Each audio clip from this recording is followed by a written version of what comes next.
বহু বছর ধরে একটি প্রচলিত ধারণা রয়েছে যে ডিম, বিশেষ করে ডিমের কুসুম, কোলেস্টেরলের মাত্রা বাড়িয়ে দেয়।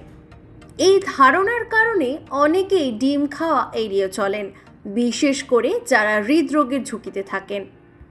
তবে সাম্প্রতিক গবেষণা এই ধারণাকে চ্যালেঞ্জ করেছে এবং ডিম খাওয়ার সুবিধাগুলি সম্পর্কে নতুন আলোকপাত করেছে।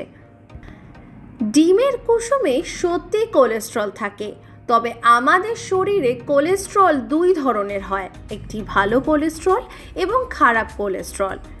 ডিম খাওয়া প্রধানত ভালো কোলেস্টেরলের মাত্রা বাড়াতে সাহায্য করে। কোলেস্টেরল রক্তহীন থেকে অতিরিক্ত কোলেস্টেরল সরিয়ে নিয়ে যায় এবং হৃদরোগের ঝুঁকি কমায়।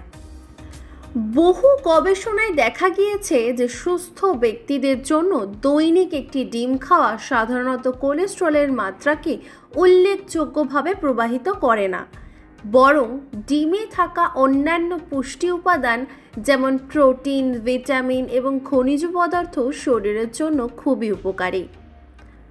যদিও সুস্থ ব্যক্তিদের জন্য ডিম খাওয়া সাধারণত নিরাপদ, তবে কিছু ব্যক্তির জন্য সতর্কতা অবলম্বন করা জরুরি, যাদের ইতিমধ্যে উচ্চ কোলেস্টেরলের সমস্যা রয়েছে এবং ডাক্তারের পরামর্শ অনুযায়ী কোলেস্টেরলের কমানোর ডায়েট অনুসরণ করছেন।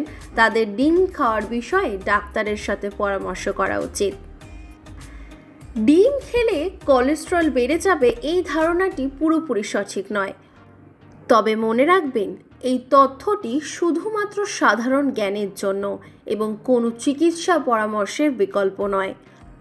কোনো স্বাস্থ্য সমস্যা সম্পর্কে বিস্তারিত জানার জন্য আপনার ডাক্তারের সাথে অবশ্যই পরামর্শ করুন।